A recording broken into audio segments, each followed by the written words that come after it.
here in Hildesheim. German Darts Championship European Tour event 1 in 2017. This is the penultimate match of the Saturday afternoon action. It's Bunting against Pallett. I'm Chris Murphy, and joining me is Rob Malarkey for what's going to be another 6-1 either way, surely. Surely. Well, two players who know each other inside out, know each other very well, as you say, off the hockey as well, good friends, and maybe that familiarity will breed a much elongated match, a longer match here today. I'll be surprised if it is 6-1. Pallett came through yesterday by that scoreline against Veo Vinica, the Finnish player. Stephen Bunting, though,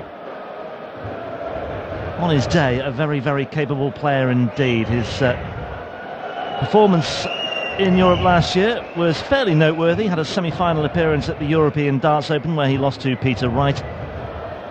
Didn't qualify for just the one event. He had to come through qualifying for the first 4, but then he was there by Wright as one of the top seeds, and he's here once again, this time as the number 15. Difficult one to call, this.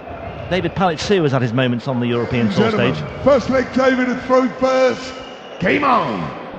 Semi-finalist in a European Tour event a couple of years ago.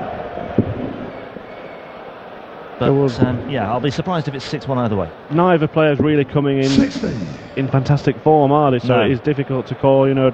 Very much similar form lines. Obviously Bunting the higher ranked of the pair. He's 22nd in the PDC order of merit, but he's starting in decent style here. This is against the darts, but he's in a precarious position really in terms of qualifying for these tournaments, because he's 17th on the Pro Tour order of merit. Now the only player currently above him that's likely to opt out is Gary Anderson, and he could well be out of the top 16 by the end of this tournament anyway. Yeah. Cristo Reyes just winning. He's leapfrogged Stephen Bunting now, so he'd be hoping to jump back in front of him with victory here. And of course, should he not win this match, he will not receive the money on his ranking. So a very, very precarious position, and one that could see him having to go back to qualifiers. So plenty at stake, as well as the obvious incentive of a place in the third round tomorrow, where the winner will face either Peter Wright or Christian Kist, by the way. 95.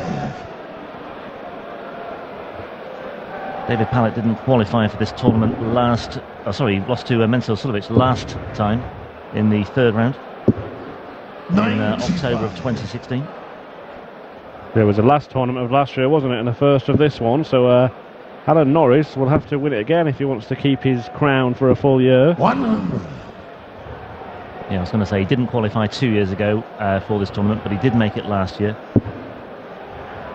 As for Bunting, exited at this stage the second round at the hands of Steve West. 37. Steve West had a very productive time of it during the autumn month last year. Anyway, Bunting on 108 here.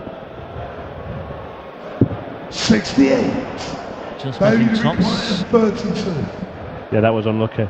Just seemed to move the wire.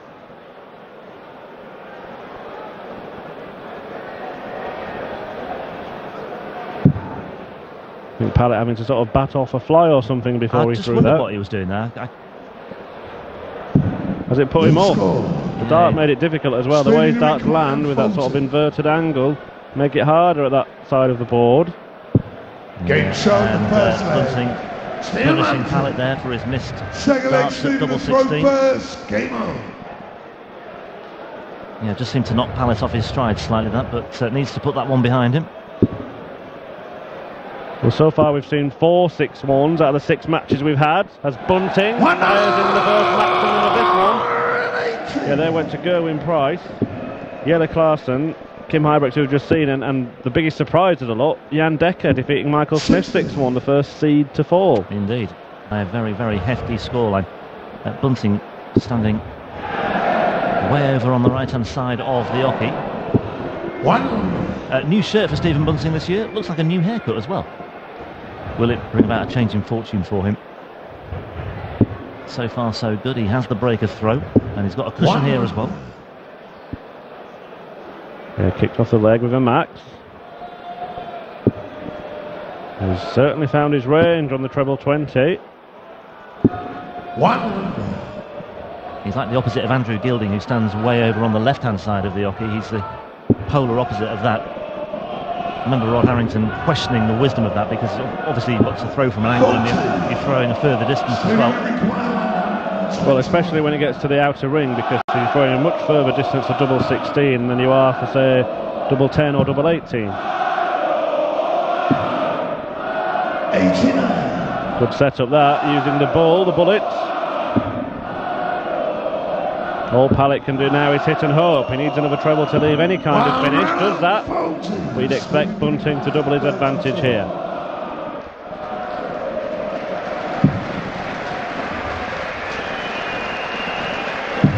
But just to make your point, you saw him move closer to it then. He stepped into the middle of the hockey for the second dart.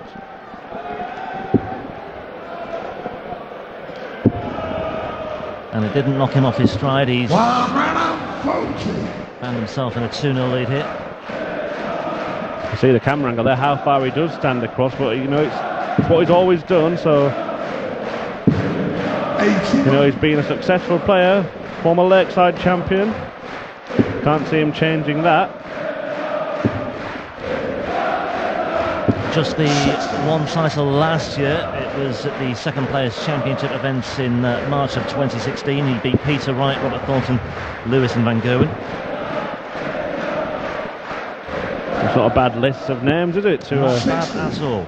Defeat on the way to a title. David Pallett hasn't reached the quarterfinals of anything for over a year, since the very first Pro Tour event of 2016.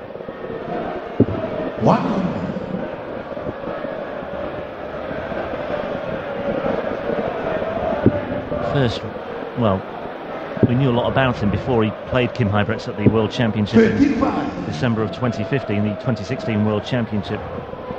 He beat Huybrechts 3-2 to reach the last 32, then had that amazing game with Mensur Sulevic. Picked up 15 grand for that run at Ali Pali, but since then prize money has been pretty hard to come by for him. Just a little under £12,000 over the course of the rest of last year. 42. David requires 61. Game shot the third. Well, that's better from David Pallett. 61 out to halve the deficit. Yeah, that game he mentioned against Mensur Sulevic, both players missed the double for the perfect leg in that one. We will see Sulevic later on against Mervyn King. Mouth-watering encounter. Yeah. Mervyn's just arrived, by the way. He's late, isn't he? Usually arrives about 36 hours before. He would have been practicing in the hotel this morning, I'm sure. Mervyn King, the biggest practicer. One more game to go in the afternoon session. That's the defending champion Alan Norris against Richie Corner, and then we've got 8 more matches this evening as the field is whittled down to the final 16. The tournament will be played out, and the winner crowned tomorrow, £25,000 to the champion in each of these European Tour events. Yeah, usual marathon tomorrow if you want to go all the way to lifting the trophy. 4 matches you have to play. Third round in the afternoon session, and then the evening session of quarter-final, semi-final and final. Bunting in the mood once again here. 100. Pallett needed that last starting treble to leave a 170, so Bullett's going to have Bunting, Bullitt. Well, he's going to take it out. 105. Misfired with the last start, but he'll return for the double 8. Yeah, we'll just see where he stands for the double 8 as well, on that far side of the board. 60. Stephen requires 60. No.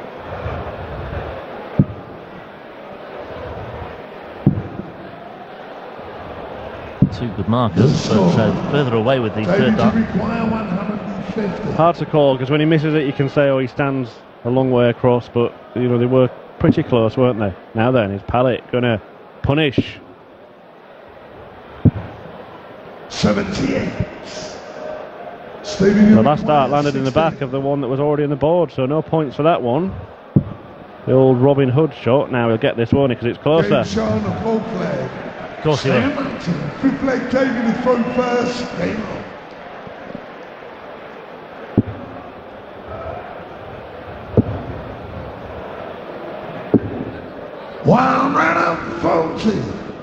like it. Just a nice solid start for David Pallett.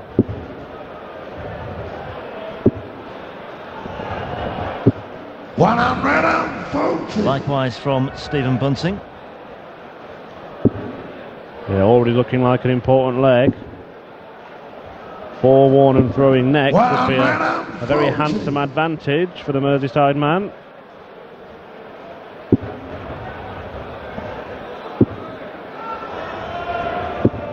And he's going the right way about it, Chris. Yeah, third max. Stephen Bunting, former Premier League player himself, of course. 64. Yeah, we had that mini discussion earlier about the Premier League coming too soon for some players. That may have been the case for Bunting as well, but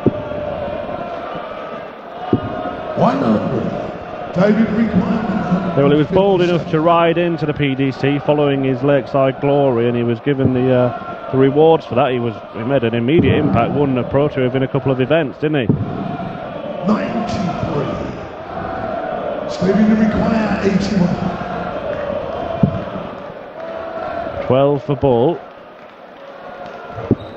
Well, it's only showing 1 on the dartboard. The 2's gone missing from the 12, so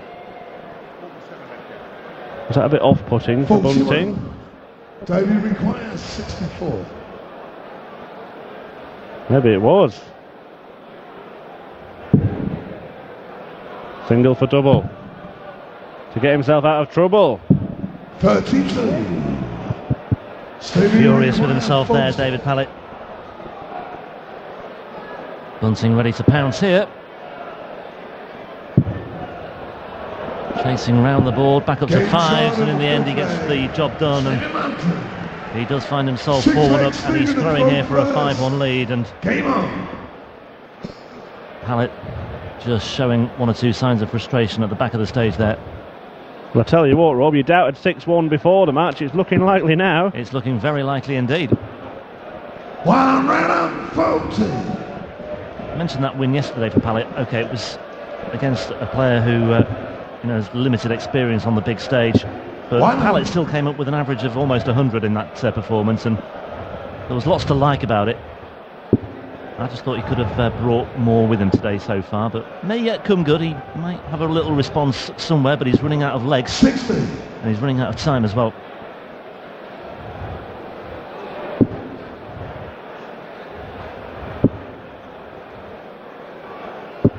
But you feel that he would have to win this leg. Once Bunting is within 1, you fancy he's going to get match darts.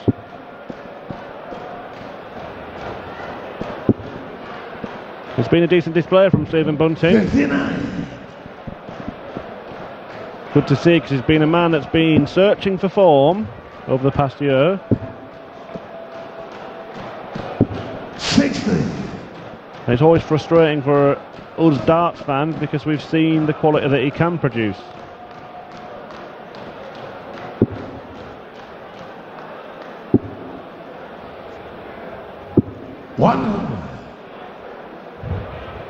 Around 3 years ago, watching Stephen Bunting, and every time that the first dart was in the treble, you just expected a maximum.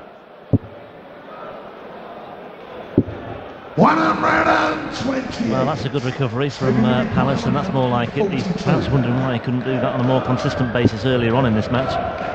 Bunting threatening here. 63 remaining. Yeah, not sure about that shot myself. He went for the bullseye because he prefers 32, but 42, the treble 14, is around 3 times as big as that target. And his opponent is on a finish. He might take it, you know, could go tops, let's see. Oh, that's the danger. 74. It's a bigger target, yeah, but that's... Well, hindsight's a wonderful thing. Bunting on 50 here. Topsy wants then 2 cracks at it. Back to 10s. Just look at that though, Rob. He went for the bull, a small target to leave double 16 the previous time, and then when he's got 50 left, he goes 10 for tops. Yeah. Bamboozled me.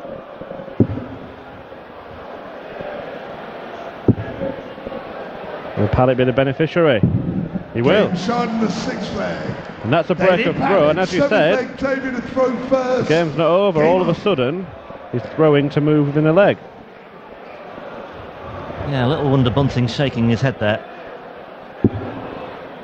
That was there for the taking, I thought. But anyway, on we go. Pallett still has a pulse here and still in the frame.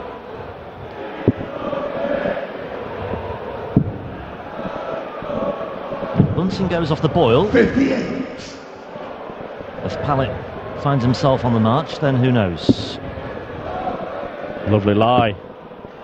Oh, he'd be disappointed. 98. Seems to be switching to 18s rather than 19s as well in this match, David Pallett, but when he comes back, the usual shot here is going straight for the 19s because 59. 7 leaves 170. Well, he opts not to. 134. Yeah, sticking with his plan, but look, no finish when 2 trebles down at the bottom would have left him 1. Although Bunting can't get to 1, but just the kind of habits that a lot of players like to be in. Dan was saying yesterday the likes of Michael van Gerwen will do that automatically whatever their opponent's on, and invariably go for the bullseye and take out the 170 anyway. 93.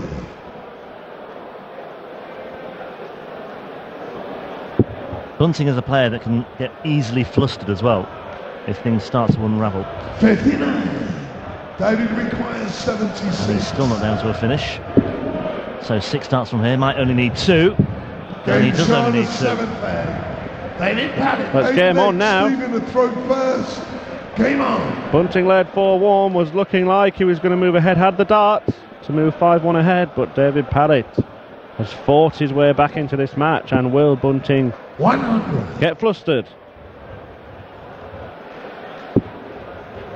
It's hard to forget what's gone before, isn't it? As much as you'd like to, and now David Pallett is starting to turn the screw a little bit on Stephen Bunting. Yeah, shame about that last start though.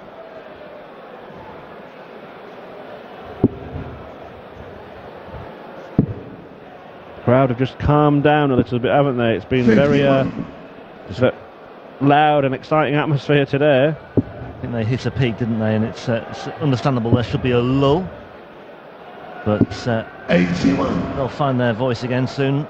I'm pretty sure of that. Well, certainly will this evening, with the likes of Wade, Chisnell, Wright, Whitlock and Van Gerwen all in action, and we'll see plenty of darts like this, I'm sure.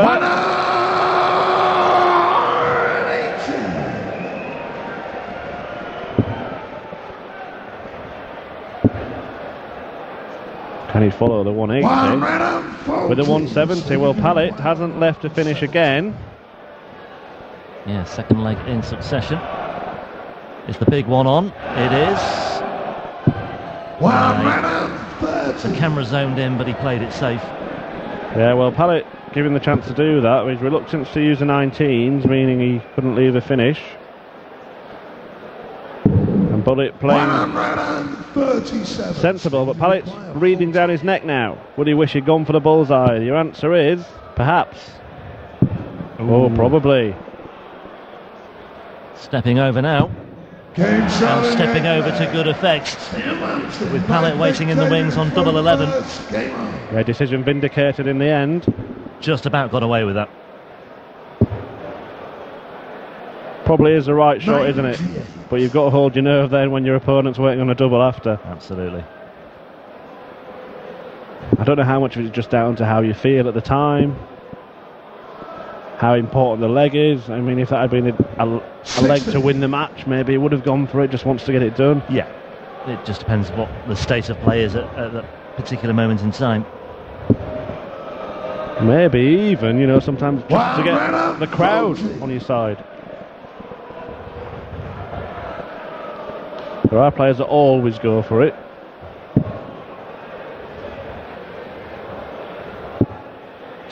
There are some players who sometimes like to decline shots at the bullseye even when their opponents are on finishers.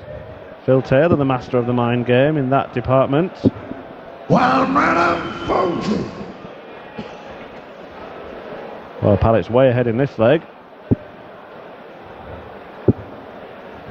Yeah, Bunting had a shocking visit last time. 140. David require 123. Yeah, breathing space here for Pallett as well.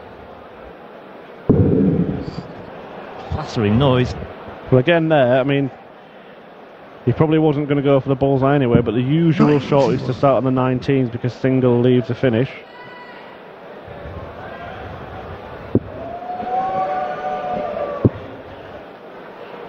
However, in this situation in the leg, probably the right thing to do to lay up on an easier double, one that he prefers. Game shown, and that's an easy leg for David Pallett. Leg, Stephen keeps first. Stephen Bunting honest, keeps him thinking. Yeah, Pallett just seems to have rediscovered a bit of belief here now, although Bunting might just extinguish that here.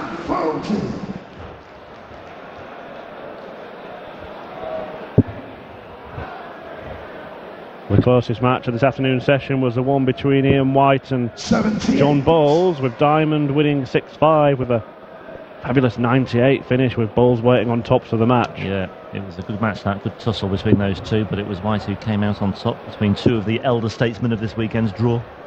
No disrespect to those two. This is a leg for Bunting, and he's gone off with back-to-back 140s, so Pallett has got a lot of work to do if he's going to extend his stay beyond Saturday. Yeah, once again switching to the 18s, that awkward first lie for the first start. But the deficit is 110.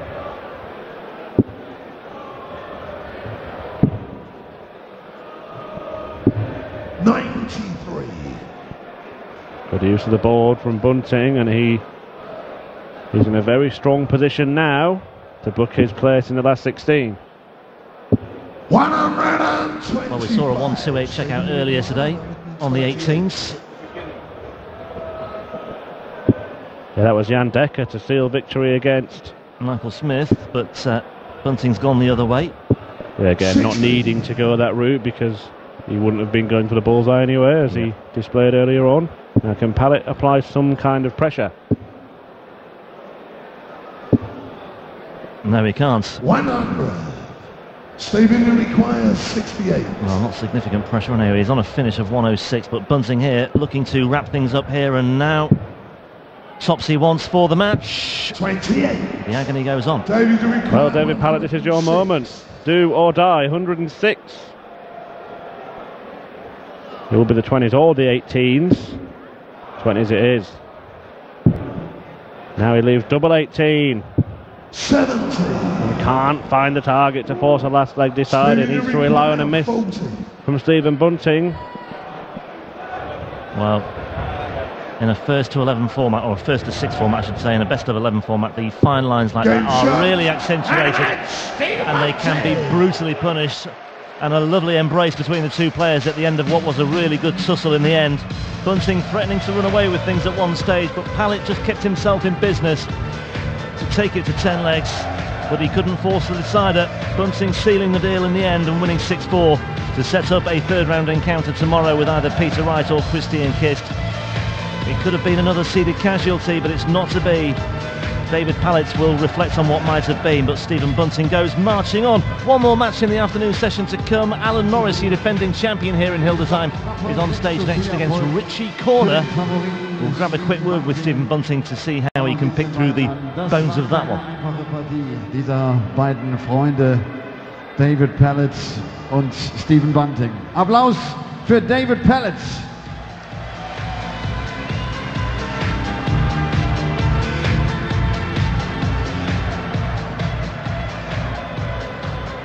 Steve, congratulations.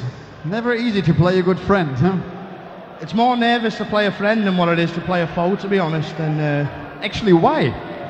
Because we get on so well together. We travel together. We'll have a drink in the back room together, and it really is difficult. We've both got a lot of respect for each other. And is it difficult to be aggressive in such a match?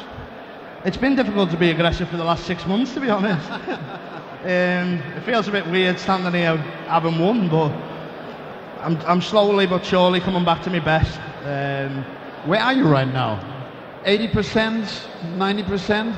Probably 75, to be honest. Nerves have been a real factor for me over the last few months, as many people know, and it's difficult to come on a stage when you don't feel good. You feel like you're coming up to lose rather than coming up to win. But I'm starting to switch that round now. I'm starting to feel good and I'm enjoying it again. So it's time to get self-confidence back. You can do that on that stage. See you tomorrow again. Stephen Bunting. Er sagt ja, das stimmt. Das ist